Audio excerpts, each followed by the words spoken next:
This is Practical Pivots, the podcast for startup leaders, founders, and investors asking, what do we do next?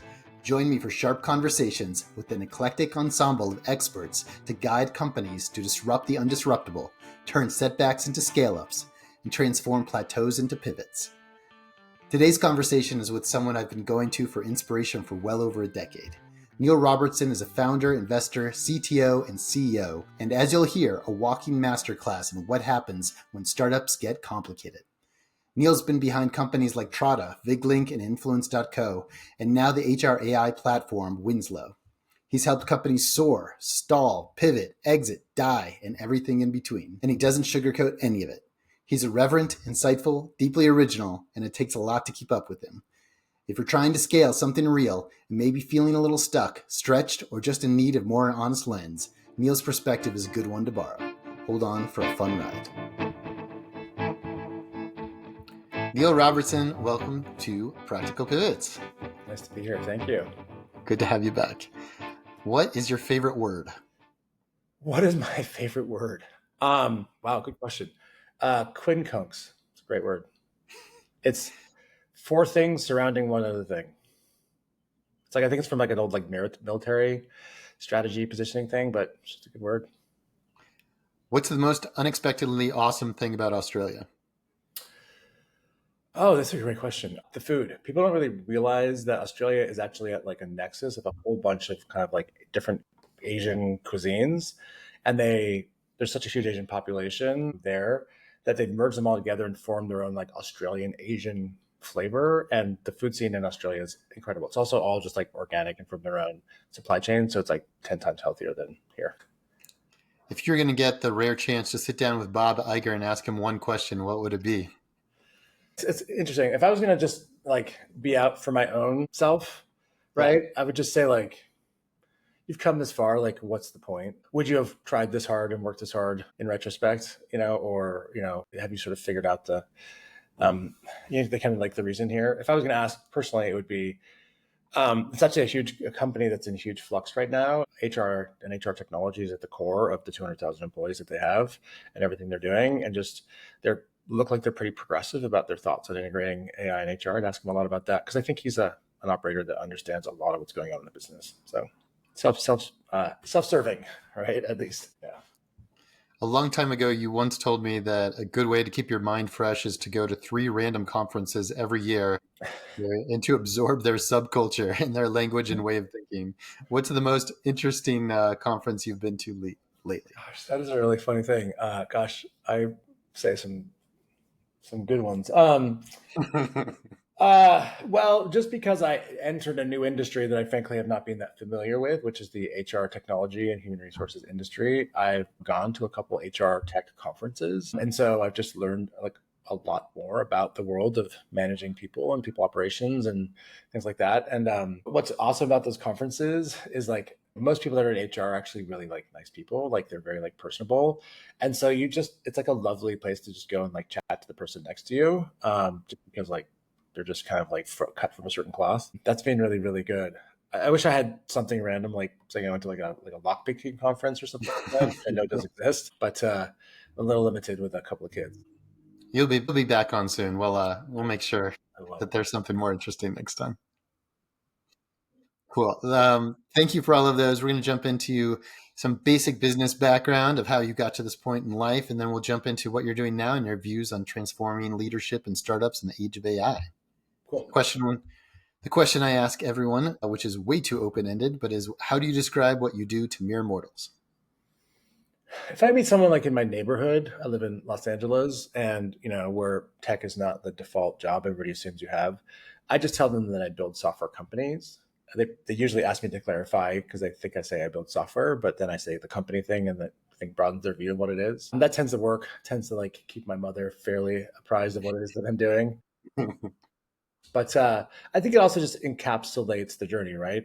It's both the software side, which is a very specific thing, and also the company side, which is in and of itself like a different discipline.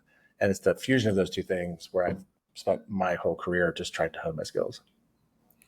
Excellent. Can you give us a quick summary of the number of startups you've started, or any way that you can turn it into some quick bullet points because you've done so much? Yeah, I mean, look, if I was in San Francisco, I'd tell people I've co-founded and operated or co-operated 7 venture-backed startups. I've raised over $80 million, and I have nearly $500 million of exits under my belt from those ventures. Next time, I'm changing this question to how would you answer this in San Francisco versus your hometown? Yeah, That is it. that may not, Perfect. to someone in LA, it may make a lot less of a difference. They might not even know what that means, but All right. Jumping into to AI and transforming leadership in startups. Last time we spoke, you alerted me to Shopify CEO's AI viral manifesto, which totally enlightened me, and I can see why it's taken off. Can you summarize that manifesto and give your takes on the implications for managing companies in the current age? Yeah, I mean, I think there's a lot of subtlety to what was there, but I'll start with like the ham-fisted highlights. Their CEO basically said, "AI is here. It's going to change the game. If you are not ahead of it, it will steamroll you." So here's how we get ahead of it as an organization. We put some aids in and we put some constraints in. So like one of the things that is a aid is they require everybody to use AI regularly.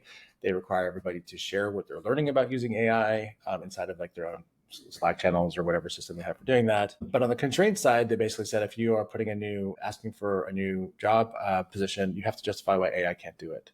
And that's a really interesting blocker to put in place to force your organization, especially those that are aspiring to like build larger organizations, sort of grow their own empires and things like that, to just start drinking the Kool-Aid.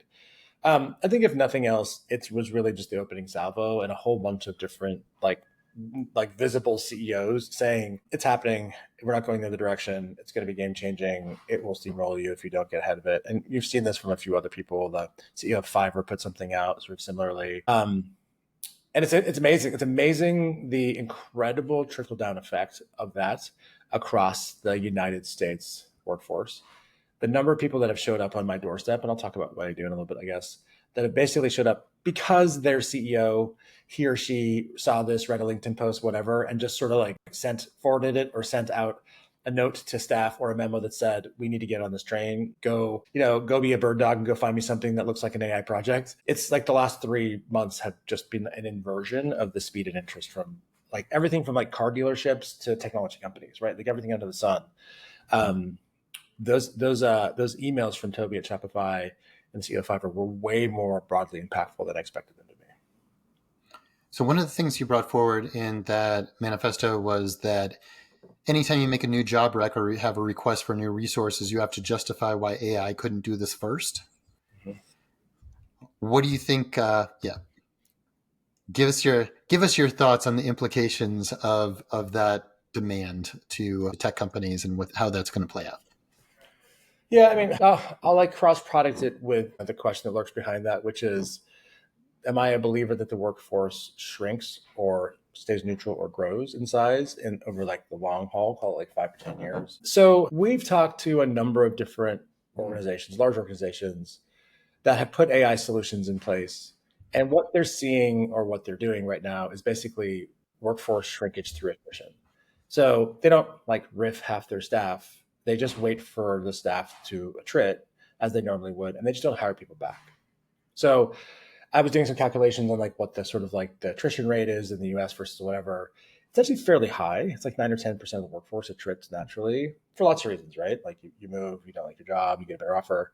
Um, and so I think over the next few years, you'll see a contraction. If you took like the sample set of everybody who has a job now and you ignored everything else that was going on and you just looked at that sample set in 2-3 years, you probably see an attrition of 20, maybe 25% over 2 or 3 years, just due to this sort of natural phenomenon. But I think what's interesting is a cross project that question, which is, will other people be hired? And there's a lot of new writing coming out and a lot of new thinking coming out related to this. I actually wrote something about this on LinkedIn. There's something called Javon's paradox, which is basically says like when something becomes more efficient, you don't actually constrict your use of it, you use more of it. So for like if the price of gas goes down by 50%, you don't just save 50% of your money, you just drive twice as much, because you can sort of like roughly afford to spend the same amount as you could on gas before. The same thing is seemingly to happen with people's productivity and humans. So what happens is, as you become more efficient with AI, you tend not to just sort of like take the chips off the table and say, hey, great, I got some winnings. I've now got a reduced workforce. people are seeing is that organizations tend to actually now go try to tackle and conquer new opportunities that they wouldn't have considered before because they don't have the staffing for it. One of my favorite thinkers about the future of AI is actually Aaron Levy from Box. I find him to be like a very pragmatic, very rational, very in the weeds guy, CEO that's like very close to what's going on at large corporations. And his whole assertion now is when you take a look at what AI gets used for, it first gets used for things that bring productivity to bear. But once you're kind of through that, you realize that you're actually using it 80% of the time for new things that you weren't doing before. Like in their case, they're doing deep analysis of their contracts for like opportunities to upsell people, or whatever the case may be, or they're doing lots of analytics of all their customer feedback in a way that they're identifying new product segments that they could go after, or new customer segments. And you just couldn't contemplate doing those things because you couldn't spin up software or spin up a sales team or do that analysis. His perspective is actually AI ends up being a net growth signal from a hiring perspective over time, because you're just unlocking the belief in organizations that they can do a heck of a lot more. What's fascinating about that, and then I'll stop, is in the original article I wrote about Javon's Paradox, the reason I wrote it is that I spent some time building a business in Iceland. I was working with a venture firm called General Catalyst, who wanted to build a completely green data center business using Iceland's abundant and renewable geothermal energy. And so we bought an old Army NATO base just outside of Reykjavik at the airport called Keflavik, and started building like a traditional like data center. And I kind of got immersed into the Icelandic economy because we had some very like prominent Icelandic business people involved in the project. Now, Iceland is 250,000 people, or Reykjavik is 250,000 people. So it's not a very big country. But what you realize very quickly is they're very sophisticated business people, but the local economy is very small. And so you can't build a big business by selling one product. You have to end up selling lots of products. So you find this weird ecosystem where you have a lot of people that are fierce competitors, and then also they're fierce partners, depending on the product. And so you walk into a meeting with someone, and you're walking into a meeting in a competitive stance, and the next day you walk into a meeting with the same company and you're talking about how to develop a partnership. It's very like counterintuitive to sort of like the US is like hyper disciplined, hyper focused way of doing things. But if like it's essentially deflationary to build and attack in a new market, you're going to see all of this stuff where companies are now kind of stepping on each other's toes a bit more. And actually, Aaron Levy started to talk about this as well. And we're going to learn how to both partner and compete in a more overt way than we have. It's been, the large companies, Microsoft, IBM, whatever, they do this all day long, but that's going to trickle down into smaller companies that are going to get out of their lanes a lot quicker and a lot faster than they used to. Are there any other recent AI manifestos that have recently caught your eye? Yeah. And would you like to make your own big manifesto here on this call? Was that it, or do you have others? Would I have to make my own manifesto on? I think there's a lot of interesting like social things around AI. Like one of the things I like write little thought pieces on LinkedIn a few times a week. Yep. I just sort of like have an idea and then throw it out there and see what people think. One of the things that I have realized is that like there's not equality across the workforce and across people around the world, demographically, socioeconomically, whatever gender, because of huge amounts of historical, cultural bias and cultural pressure and things like that, where like AI requires you to ask things. It requires you to ask things and be specific and tell someone exactly what you want. And like, there's a group of people that are very comfortable doing that, but there's also a group of people that are not very comfortable doing that. For lots of reasons, not of their own making, they're not assertive or have learned that being assertive is not good or is frowned upon or is knocked down by people or whatever. And it's odd because like AI does better the more you tell it exactly what you want. And I think that's actually a fairly hard thing for some people to do. So I think what we're going to see is this funny like AI divide happen where there's a whole group of people that they don't need to be retrained on upskilled on AI. They need to be upskilled on like being assertive, right? If that, for lack of a better statement. I think that's, people aren't really thinking about that very much, but I think that it's important to consider. I remember like very early on when I was young, people were talking about like inherent bias inside of like the SAT and how this is like, in the 80s and how they wanted to try to sort of stamp it out. And the example they gave is there was an SAT question where it was like, it was like a compare this word to that word. And the word they were comparing it to was regatta. And the whole point was like, there's a certain class of people that know what a regatta is, and a certain class of people that are like, I don't know what the hell that is. So that's a very subtle and not necessarily insidious thing. It's just there. Someone didn't think about it. Those kinds of like landmines are all over AI right now. I just hope this gets addressed sooner rather than later. I also think I heard an interesting podcast where someone was saying like, what do I teach my kids? Like, I mean, like literally, like, what's the curriculum for my kids? If I, think of like AI as effectively like the calculator, like, why would I teach them how to like, handwrite a logarithm on a piece of paper or just use a calculator? Well, if I believe that they can do all these things with AI, and obviously I do because I'm in the middle of it and selling it, like, what do you teach them? And I see my sister, who's an English teacher, just grapple with this hugely right now, how to like get ahead of the technology as opposed to be reacting to the technology. So it's not a manifesto so much as like, I think there's a lot of just subtle edge casey stuff that actually matters a lot to like the global cultural equality and opportunity around AI. I would argue that AI provides more opportunity probably than the internet in general for people. The internet gave people access, and many times access to economic opportunity, but AI gives people like skills access to economic opportunity. And that's not evenly distributed. And that would be a tragedy if someone who could vibe code their way into a great little agency business just simply didn't have the skills to understand how to be declarative and to think through the process of asking people for things and how to manage that. And blah, blah, blah, blah. So. I think that might have been the Ezra Klein interview, as I remember that one specifically. Yeah, it was a great interview, by the way. Really interesting. That was fabulous. Maybe we'll put it into the show notes. It also feels like what we're predicting, what we're talking about is, in addition to assertiveness, the critical thinking, liberal arts skills are actually coming back after years of being told what a waste of a philosophy degree and you should be in engineering. That actually understanding questions to ask and thinking about what the future could look like become more relevant. I hope that's true because I'm a liberal arts guy. Yeah. That's funny. I'm going to steal that. I'm going to put that on LinkedIn because it's such a great headline, right? Like, all that money you thought you wasted on your liberal arts degree is actually super valuable right now. But I do agree. I mean, it's also, there's so many layers of what's interesting. I think fundamentally all these software paradigms that we're very used to are going to be broken, right? I mean, so I've lived long enough through, I was just on the end of the assembler language. You're dealing with like bits and bytes and flipping switches and things like that to get a computer to do what you want. I didn't do punch cards, right? But I got that. Then I was in the sort of like command line, DOS command line world, right? And then obviously like we all popped up to UI, like to GUIs, right? And then we popped up to web and all those interactions. And now we're regressing to conversational as a core input into software. And I think there's 10 years of us learning what the patterns are for a piece of conversational software. We're doing a lot of that invention at my company, Winslow. That's actually one of the things I'm most excited about.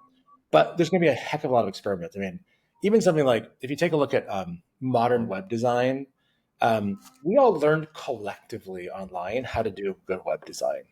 And it sort of shifts around over time, right? So, we were all used to having, think about it, right? In Windows or Mac, all of the menus were at the top, right? So a lot of our like header stuff on web design came from that. But that's all now shifting to the left-hand side of the screen, kind of like collectively, like people are doing kind of left-hand sidebars. Facebook is like that. Microsoft Outlook is like that. Teams is Outlook, et cetera. And so but there's like these sort of design patterns that people kind of like collectively recognize are good for the current state of the world. We're gonna have to reinvent and rethink all of that again around conversational AI. How does that work? How do you flip in and out of interfaces? How do you keep a conversation going? But conversation is actually inefficient for a lot of things that you do. Like if I say like, hey, you want to book a dentist appointment with me? Steve, cool. I need your, first name, last name, address, like your healthcare plan, whatever. Typing that out to me like in a back and forth conversation is like really, really inefficient. What you really want to do is have something that we've learned is like pop up a little simple form, and that form has validation fields for email and a date picker and all the stuff that like makes getting data from you very fast. Like you don't want to like be typing, United Healthcare or whatever. You want to pick it from pull down. Right. So like we're switching everything to being text-based right now, but the pendulum's going to swing back to something that picks and chooses from the patterns that we've learned over the last 25 years about human-computer interface. And it's going to end up with a new version of what talking to software looks like. And I'm super fascinated to see that emerge because it's inevitable. It's going to have to happen. One of the countless reasons I want to talk to you again is starting a company in this age of AI with all of the tools that you've seen before, having started so many companies. What were the challenges that were different this time? How did you approach them? I'm just going to give you like this open platform. How did you approach them? And how did you decide what to do? Yeah.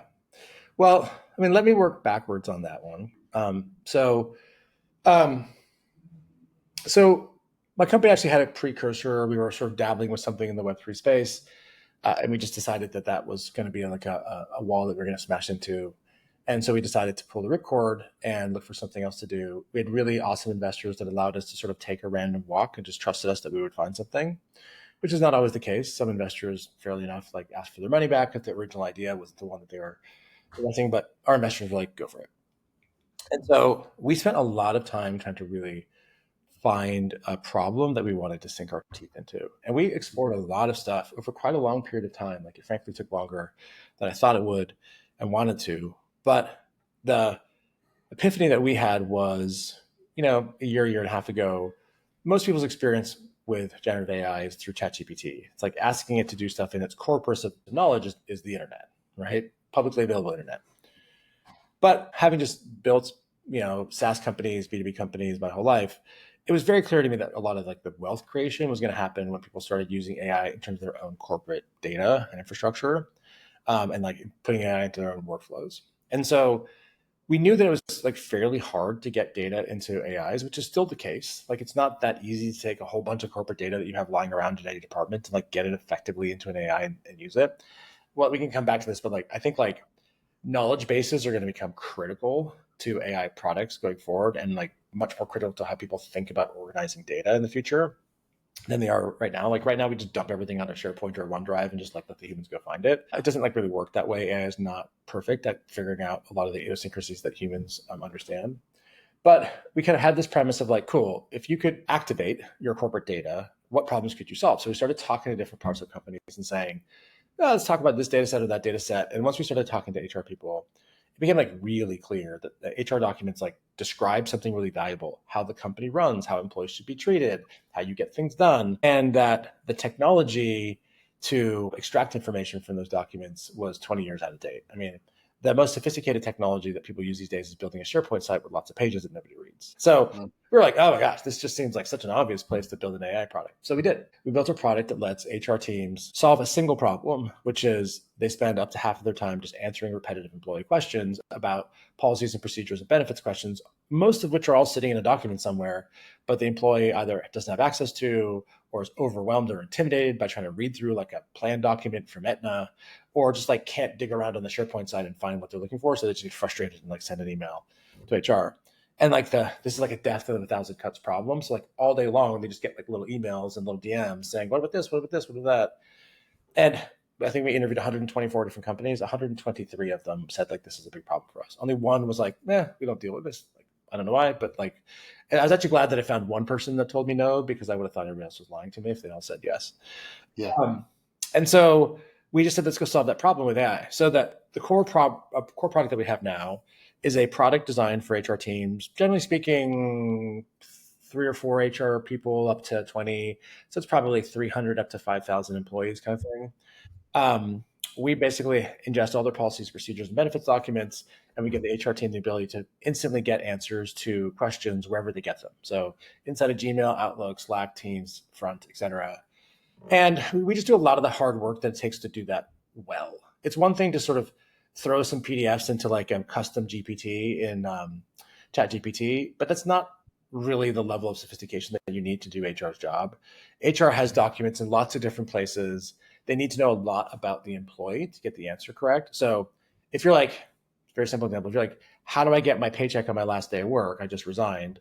The answer is totally different if you're in California or Colorado. And so there's not just like a document somewhere that says it. You have to like know who the person is, what their location is, how to find the right documents.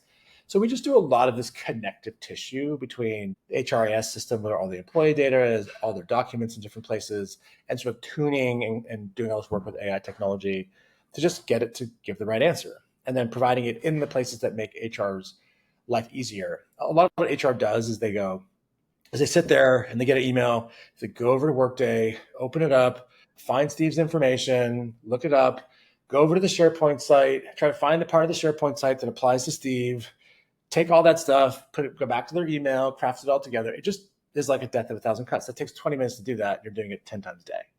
So AI just instantly writes you the right answer, drops it in an email, and lets you send it.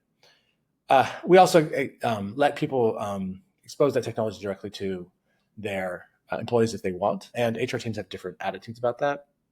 But that's what the company does, and has got a product to market, or like things are like really accelerating in terms of people's interest in it, which is great. A lot because of that email from Toby. I mean, I gotta send him a thank you email. Like it really under a bunch of people. I mean, rightly so, right? Not like for no good reason. But we see a future that looks very different in terms of what HR teams do to sort of solve their problems during the day. I won't give too much away on it, but if you think about maybe how you use ChatGPT, it's sort of my default working environment now. Anything I do, I start there, I think there, I get feedback there, and then I'm kind of like grabbing the scraps and going back to whatever I'm doing, whether it's a LinkedIn post I'm working on or some code that I'm putting into a project that I'm working on. We believe that HR will probably end up working similarly. AIs are just so good at clerical stuff, and we basically imbue the power of OpenAI, ChatGPT, doesn't matter what the model is, with the knowledge of your employees and your documents. And when you get that holy trinity together, the amount of things that you can just do that are fast and easy. So for example, let's say it's benefits enrollment period, and you've got to send like yet another email saying you have to sign up for your benefits by Friday or you're going to lose them. Or they're going to stay the same as they were last year. You can go into our products and just say, get me the email addresses of everybody that hasn't filled out their benefits election yet, and write an email reminding them, let me just review the email before you send it. And it'll go do all that work from the systems I talked about, present you the final result, and you just have to hit the button and say go. That was like an hour of work before, and now it's turned into maybe 15 seconds. So it's, again, 10 of those things during the day, 3 of those things during the day, that you realize as an HR team member, you're going to reclaim 25, 30, 40% of your time. What do you get to go do with it, right? Oddly enough, people haven't even gotten to that part yet. They don't even know, they're like, I have a list of stuff I really want to do, but like they haven't even visualized themselves in the space where they have 25% of their time back or 40% of the time back. And so it's exciting when you see people, like the light bulb goes on, and they're like, oh my gosh, I could like actually do that manager training I wanted, or work on some learning and development tech, or blah, blah, blah, right? But we're moving from a very tactical problem, single problem, single solution, to an environment where we default hope that a lot of the HR staff in the United States works on our platform first to get anything done. Got it. Super cool company. Really interesting that you ended up in the space after all the different areas that you enter into and how you find these. Let's see. I have a few follow-up questions that I'm dying to ask, and I'm trying to figure out the order. So first one is so you are kind of deep into HR workflow, which is a lot of the way that original SaaS started. We found a workflow problem somewhere in corporate America that was a real pain in the ass, made it simple, process by process. Sometimes they rolled up into bigger platforms. Sometimes they were standalones like Salesforce.com. How is what you're building different now in the age of AI than it would have been before, kind of on the product development side? It's a good question. So, I mean, I think there's going to be a lot of discussion about this over time. I'll give you an example, like what I think is one of the most like extreme examples of how products will change. So before I was on the call with you, I was spending time with my CRM system. I will not name names. I generally like it. And it's a very powerful reporting interface, but it's a very unintuitive reporting interface. I just simply cannot figure out what to do. But I know clearly how to clearly articulate what it is that I want. I was trying to build a graph, build a chart of the number of meetings that were on the calendar by week for the last month. That's it. And I spent probably 30 minutes, 40 minutes trying to figure this out. You don't need to do that anymore. You basically, modern AI technology will take my description and will take a decorated version of the data set related to my account. So in our world, we just basically, if you have 1,000 employees or 5,000 employees, the actual number of like kilobytes of your data set about your employees is very small. You can basically take the whole employee database, my private information every time, and just like hand it to the AI, and then have it do analysis on the spreadsheet, and you sort of like tell AI what the spreadsheet means and how to look at it. So we have a reporting interface that does anything that you ask it to do now without having ever written a single line of code. So that is something that like I built lots of SaaS products, and you always put in, even our own product has like a very rudimentary dashboard and analytics system because we built it kind of before this was true about AI. And like people spend so much time building these tools and working on these tools and trying to, because they're so rigid, they're very bound to the data model in the back end and all the kind of like things that it doesn't do. Don't need to do that anymore. It's those kinds of things that just stack up over time. Plus, so it's not vibe coding, but call it like AI assisted coding patterns and things like that, that just allows you to bring very advanced functionality very quickly into early products. And thus what happens is you end up contemplating being able to do broader things. So if you had said, hey, how many people do you need to build an HRIS platform and bring it to market to be roughly competitive with what's out there? 2 years ago, I would have said, I don't know, you probably need a 5 or 6 person team in about a year. Yeah. I don't know. I think you do that with a couple people in a month or two now, right? It's probably a little bit dramatic, but like even if it's a couple people in 4 months, right? Like what's that? 8 person months versus 60 person months, right? It's 5x savings and 5x time. And so that curve is going to continue to get cheaper and cheaper and cheaper. And so going back to what I was saying before, one of my theories about what you're going to see in software is there's a big move towards all-in-one platforms. So like in HR, you see Rippling that has like every module and kind of have like finance modules and IT modules. HubSpot does like everything in CRM, marketing content, et cetera, the whole stack. Toast does everything for restaurants. You see more and more of these platforms that are like, oh, you're a plumber, we do like everything. Oh, you're a tree care service, Jobber does everything. Website, payments, whatever.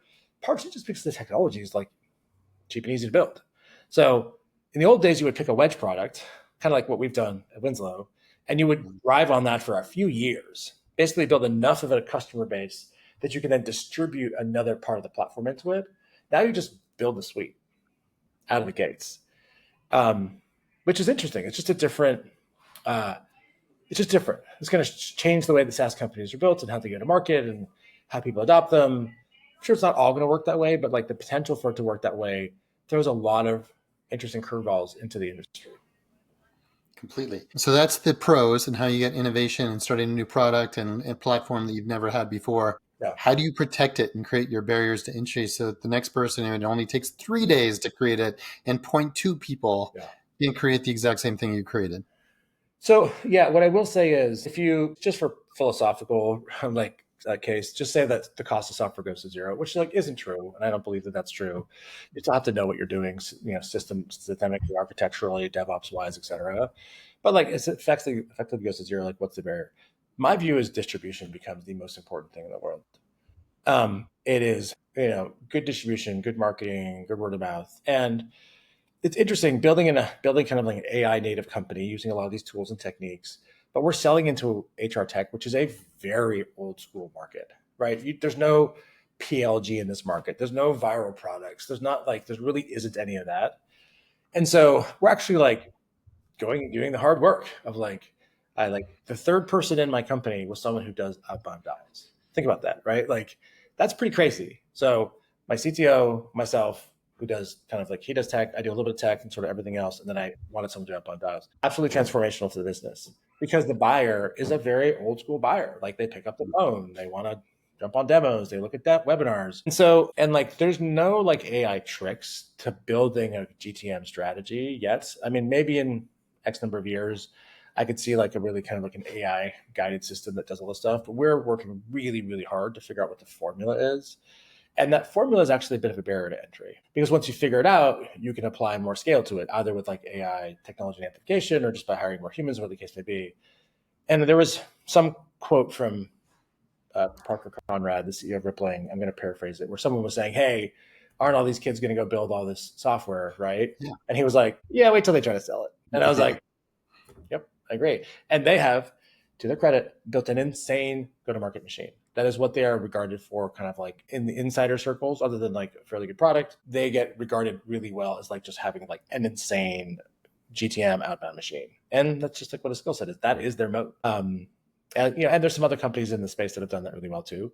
So I'm sort of trying to play this sort of almost duality of like this hyper modern AI first, AI native approach to operations with this like almost like anachronistic appendage that I'm dragging along, which is like a very traditional go to market motion. And I will say one of the things that's most tricky about that is, although I'm going to keto this into a positive, is when you go talk to investors, everybody wants the 0 to 10 million ARR in 8 months. They want the insane growth rate that is afforded of a lot of companies in the AI space. Yeah. It just doesn't work. Just not the case in HR tech. You have to just go and hammer it out, right? Like go and grind it out and build like a very old school machine. I actually think though that kind of like hyper fast growth, the look-a-loos will go a little bit, and it'll kind of like S-curve out. But also there's a lot of competition that happens very quickly in those. And that oddly old school, like go-to-market strategies, kind of like the grind it out and build it, that is actually going to become something desirable to investors. Because like that's the thing that provides defensibility for the business, as opposed to like two cracked engineers that like stay up for 60 hours and build the next version of Lovable or Bolt, right? You can't just build a go-to-market engine to attack and sell to HR people in a weekend. It's not glorious. It's not like sexy, and it's counterintuitive because people want to invest in companies with go-to-market motions that are way more like scalable and look very like nonlinear. But I actually think it's going to come around in a year or two, and they're going to be like, oh wait, hang on, like someone can't replicate this very easily or very fast, and like that's like that like almost friction in the market is desirable for companies that have gotten past it. And so we're just like heads down, doing our thing, focusing very hard on it because we actually think it's going to pay off. That is so interesting and so different. I think you said this last time we were talking. So let me just restate this is another one of your manifestos and make sure and talk about other implications, which is distribution is becoming more important than creation in the modern AI economy. True. Yes. Good summary. And does this also fall into my previous preface? I'm trying to find out ways that this works for me. So I'm going to say, in addition to liberal arts thinkers who have history or philosophy backgrounds, it also means that marketers that can know how to connect with people are becoming more important, as connecting with people and getting them to buy these products is more important than actually coming up with what the product would be. Yeah. I mean, I don't necessarily know if it's more important. I just think they, like it used to be, the software creation was like the thing that, so it's like, I'll put it this way. In the old days, you couldn't get funded unless you had a technical co-founder. Now people are talking about distribution co-founders, which I think are really interesting. It's like, is there an influencer or is there a whatever in your industry that can come on as a co-founder? And I've got like an advisory board that serves this purpose a little bit, but I didn't really design it for distribution. I designed it more for just my own, having smart people around me to make sure we're building the right thing. But a lot of companies are saying like, I mean, you see this in the creator space all the time, right? So creators have distribution built in. So they're picking like CPG products, like, energy drinks and things like that, where they can become their own distribution co-founder. But if I wanted to go build like, a coconut oil brand, it would be crazy of me not to partner with someone that essentially had distribution for that out of the gates. Like I can go vibe code a Shopify site, right, to sell coconut oil right now. That's not important anymore. But I cannot go and market to 3 million people on Instagram, right, by asking ChatGPT to do it. So like that's the inversion that we're in right now. And that's, I think, fascinating, right? And that's true for a B2B business or a CPG business. And I don't think people have fully got their head wrapped around that yet. I don't think the influencers have fully realized their leverage in the market. One of the first people to talk about this was, there's a great podcast, My First Million. And one of the guys, Sean Puri, one of the two guys on it, talks about the fact that he'll join and invest in businesses that he believes he can be the distribution co-founder in. Right, that basically his network of audience for My First Millions and blog and things like that can give them an unfair advantage. And I just think it's a very smart way as a content creator and a creator to think about finding parity, finding good mutuality with things that you can have in effect. We'll hear about it a lot more, I think, in the next couple of years. Cool. I had not heard it before talking to you. I'm going to interpret your sophisticated response as saying, Steve, your skills are now more needed than ever, and just leave it at that, regardless of how you define it. Do it. I mean, look, if I kind of like went back in time 10 years ago and said, one thing you should do right now, start today and do it every single day, that you regret not doing it in 10 years, is building an audience. I wish I had sat down and just started doing a podcast, writing a newsletter, whatever it was, doesn't even matter, because now I would have benefited. It's kind of like telling your younger self, like, put the money in the bank and get compounding interest, right? Yes. It's hard to start when you're 50, getting compounding interest for the rest of your life. But it's the same thing. Like, you get this value that you can apply to so many things in your life if you build some kind of an audience, some kind of a distribution network. And so, no time like the present, right? But that's what I think like would have been the most valuable skill to have just convinced myself to build. Niel, anything of all the topics that we've covered and all the ground that you wanted to make sure that we covered today that we did not cover? Oh man.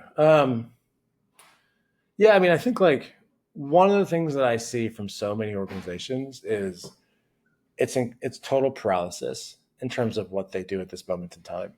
They like know the tsunami's coming.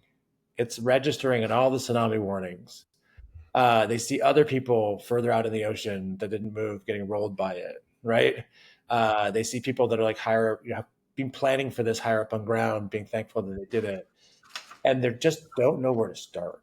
All right, there's so many people chirping at them, do this, do this, do this, that they just don't know what a life raft to hold on to, kind of like in the flood, and so they don't even do things that are like simple and obvious, like. For example, I'm very lucky to be able to go spend some time with Bob Iger today. And I wanted to show up smart. So I just sat down with ChatGPT and explained what I was going to, the meeting I was going to, what the context was, and that I wanted to know everything about Bob and everything about the organization and everything about their HR department and all the recent news they had. And I had deep research write me. I literally like typed for maybe about like 4 or 5 minutes, probably 3 minutes. And then I went off and like had lunch and came back and I have like a 30-page, insanely deep analysis of everything related to like Disney, the subdivisions, the HR department, all the staff changes they've made, all the policies, jobs they've got online, like that are AI related. And so like that would have taken me a couple of days to do that. But I now think AI first to me means ask ChatGPT to do it first. And if it can't for some reason, then go find another way to do it. And so people should just start doing that, whatever it is, because you need to break your paralysis around this quickly. And mostly the paralysis is from ignorance. Not like people are not ignorant, but they are ignorant of what it can and can't do and how to approach it and how to talk to it. But, it's like the minute you have like, I have 2 kids, the first kid comes out and you go, I have no idea what I'm doing. You don't just like not feed the baby. You just like get through the day. You just try feeding it, try putting it down, try reading a book to it. And then sooner or later you're like, oh, I get this baby thing, right? Like, but people are just like not even feeding the baby right now. They're just like ignoring it.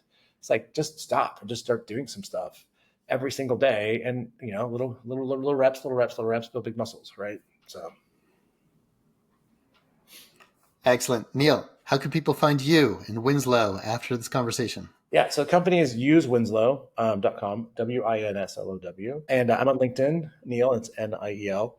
If you just type in Niel Robertson Winslow or Niel Robertson HR or Niel Robertson extremely handsome or whatever, I'll pop up to the top. Yeah, come connect with me, read my stuff, tell me I'm full of crap, or tell me that you like what I have to say. And I'm just spending a lot of my energy like reconnecting with the world right now, because I think this is a global experience we're all going through.